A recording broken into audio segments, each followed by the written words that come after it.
Hello friends, today's question.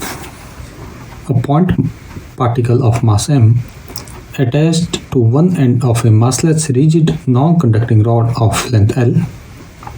Another point particle of same mass is attached to other end of the rod. The two particles carries charges plus q and minus q respectively.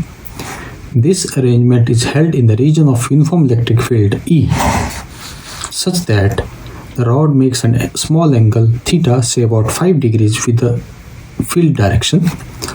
Find the expression for the minimum time needed for the rod to become parallel to the field after it is set free.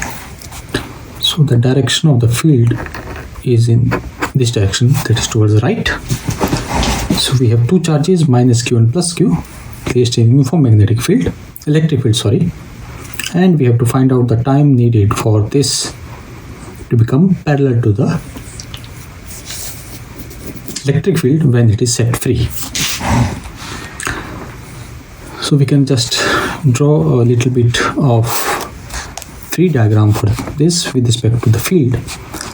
So we say that if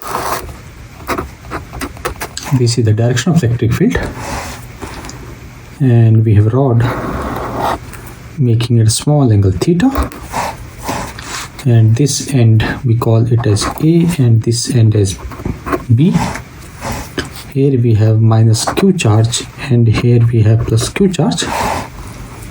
So because of this there will be a force acting on both A and B because of the electric field. So the force, let us suppose at B is F positive, which will be equal to plus QE, and the force on the negative will be opposite to it. Let us call that F negative, and this will become Q multiplied by E with a negative sign. So it has tendency in rotation in this direction because of the torque that will be produced.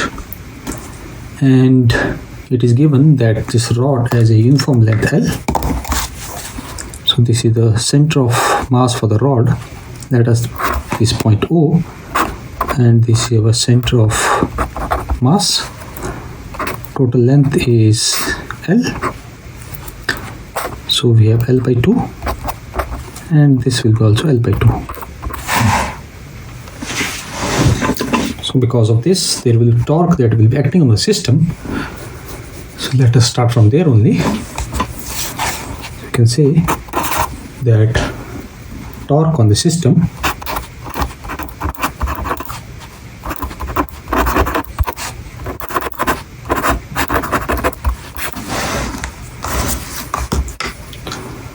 So since the charges plus q and minus q are experiencing the force that are opposite direction, so because of this there will be net torque that will be exerted in the system. We can say since the charges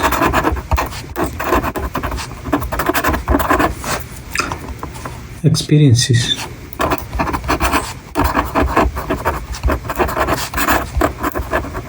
force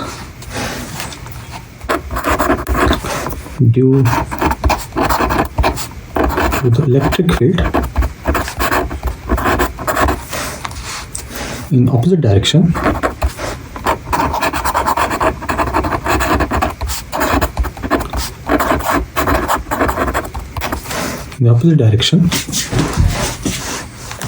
a net torque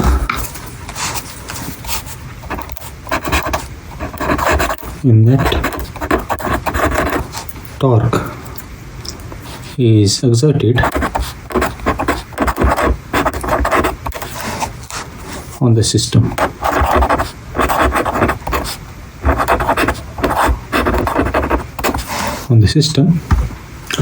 And this torque will try to align the rod in the direction of the electric field.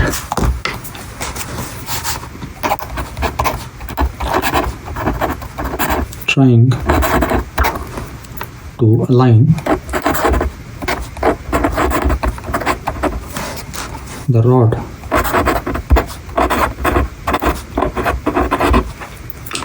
with the direction of the electric field. With the direction of electric field.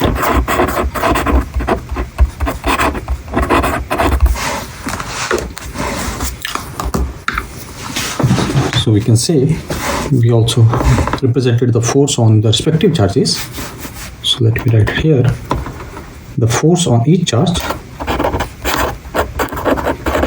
force on each charge at point A, we are going to have F positive, and that will be equal to plus QE, and at point B we are going to F negative, that is because of negative charge, minus QE. So we can find out what will be the value of the torque, and we know that a torque is given as R F sine of theta, where the theta is the angle and R is the, you can say, distance between the place where torque is acting and the force that is being applied. So in this case, the torque and the force, they are acting at, sorry,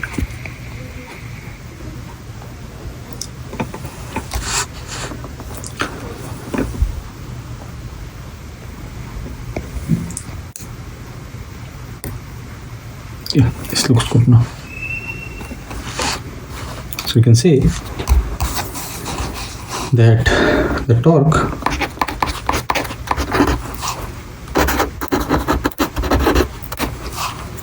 tau around the center of mass, or we can say about center of mass rather, about center of mass, that is COM, which is our point O. So the one torque will be our, because of the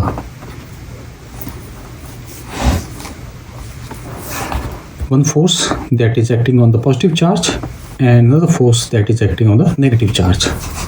So therefore we can say that torque will be equal to, our standard formula is R multiplied by F sine of theta, where R is the distance between the force that is being applied and the point of the pivot. So we can, from here we can say that torque will be equal to twice L by 2, and the force is our QE, and we have sine of theta. 2 cancel with 2, therefore we get torque about the center of mass is equal to QEL, and we have sine of theta. And in the question itself it's given that the theta angle is very small, so we can write for small angle theta, sine of theta is approximately equal to theta. So therefore the torque about the center of mass will be equal to QEL and multiplied by theta. Now because of this torque, the rod will try to rotate. Okay, so let's consider the rotational motion of the rod, or we can say rotational equation of motion. Rotational equation of motion. So let's assume that alpha is the angular acceleration. You can say for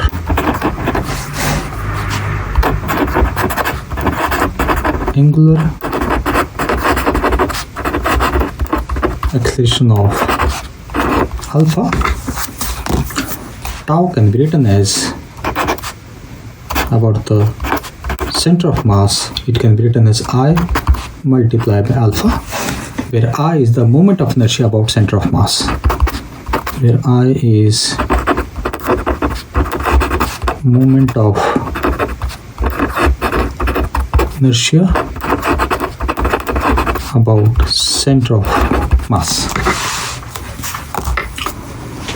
So it means there are two masses, and those both masses are located at the end of the rod. Okay. So therefore, and it is said that they have each is having mass m. So this is our rod, point A, point B. Sorry, this was A and this was B, and we have mass m here and mass m here, and this is our center of mass, L by 2, and this is also our L by 2. Okay. Therefore, we can write that the distance of the center of mass for each mass is L by 2, and therefore the moment of inertia will be respectively, because of, you can say, positive charge at point A and negative charge at point B. So here we have plus Q and here we have minus Q, and each is having mass m. So we can write, since the masses are located at the end of the rod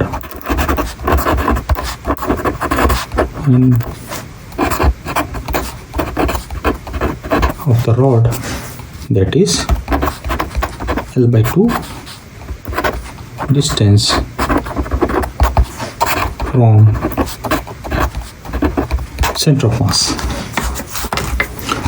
So therefore, total moment of inertia will be equal to moment of inertia because of the positive charge and moment of inertia because of negative charge, which will be same because both are having same mass as well as distance from the center of mass is same.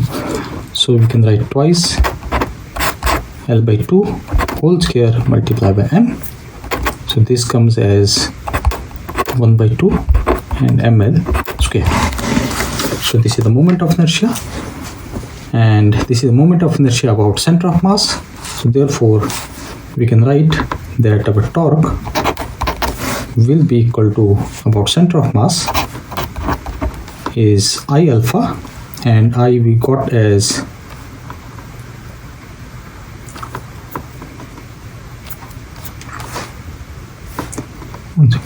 I alpha. So this is our half ml square multiplied by alpha, and also we know that our torque about the center of mass is QEL theta. So we can write this is equal to QEL multiplied by theta. So here L cancels out with L, and we can write our angular acceleration will be equal to 2QE theta divided by m L.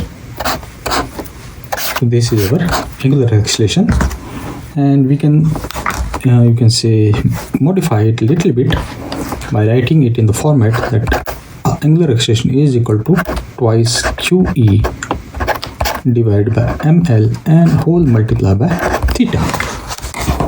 So therefore, we can write this as that our angular acceleration will be equal to omega square multiplied by theta.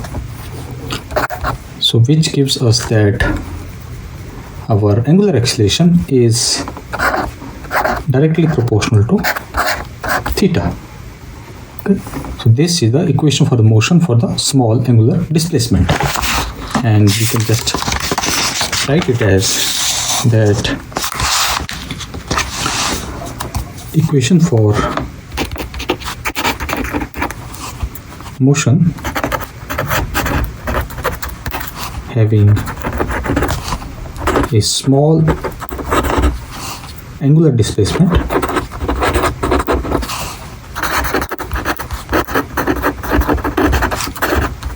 theta. So So we can write this equation as double derivative of theta t square plus omega square theta is equal to 0.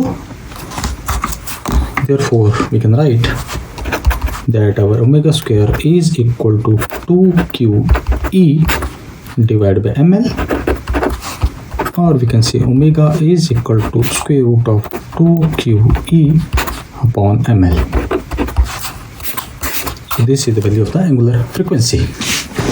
Now we come to the final part, in which it is asked that minimum time for which, after which the rod becomes parallel to the electric field. Okay, so we start from the final requirement, that is time to become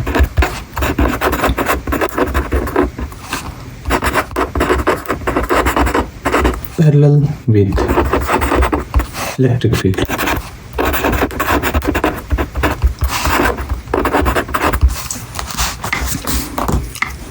So therefore, you can say that the minimum time for a rod to become parallel to electric field will be, or we can say it corresponds to the quarter of the oscillations, or we can say from maximum displacement to zero displacement. So you can say the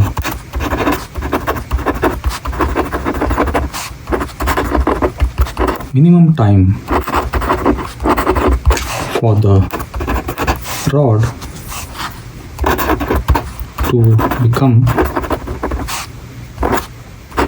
parallel to the electric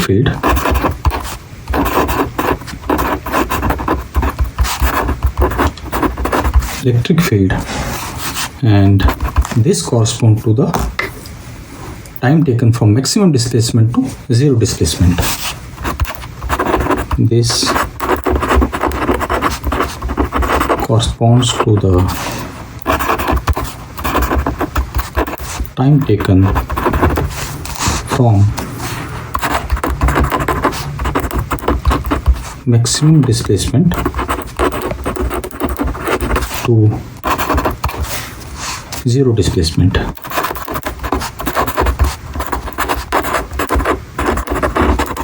And this we can understand more clearly with respect to a spring mass system. Okay, so let us. So this is our zero displacement position, which we also call as a mean position, or we can say this is our zero displacement, and our mass is at the maximum position. Suppose it is connected with spring, that doesn't matter. So it is the maximum position, that is plus a. So it will be other maximum position, that will be a minus of a, and this is our starting point.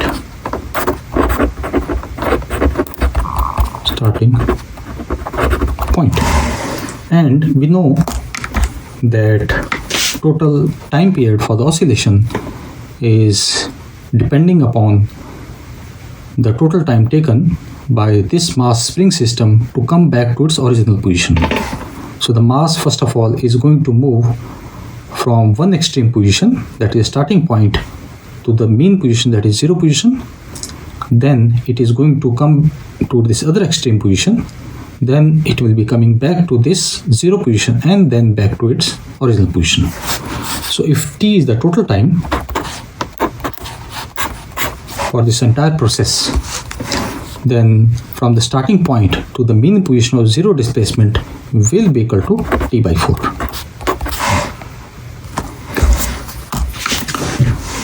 So this is our spring mass system. So this is only for the try to understanding the fact that how much time does it going to take for the spring mass system to come from its starting point, that is a maximum position, into the zero mean position. Okay, and in this case also the rod should be coming from maximum position to the zero mean position, which is the parallel to the electric field. So therefore we can say that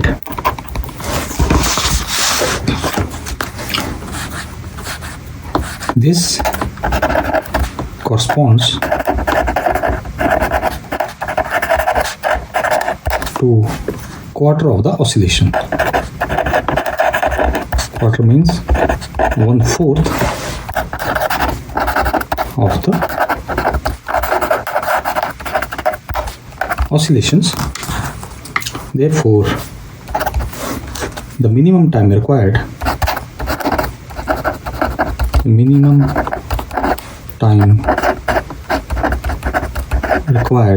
which is given as t, will be equal to total time of oscillation divided by 4.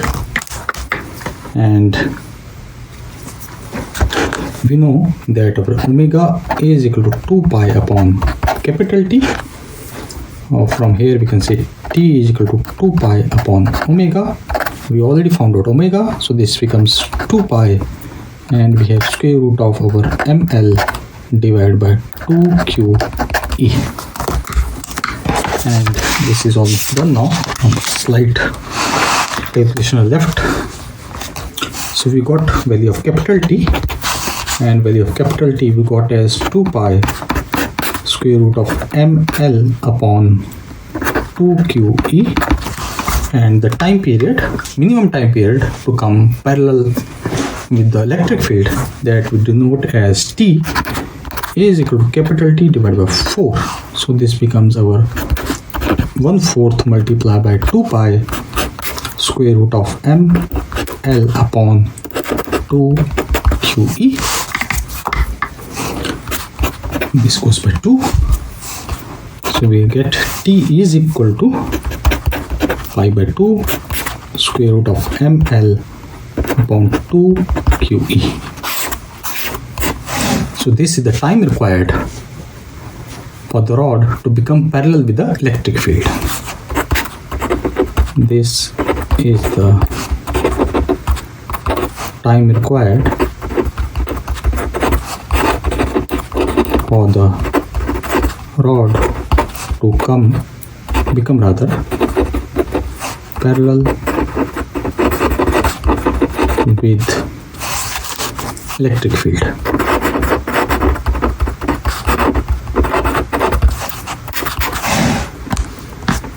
This completes the question. Thank you.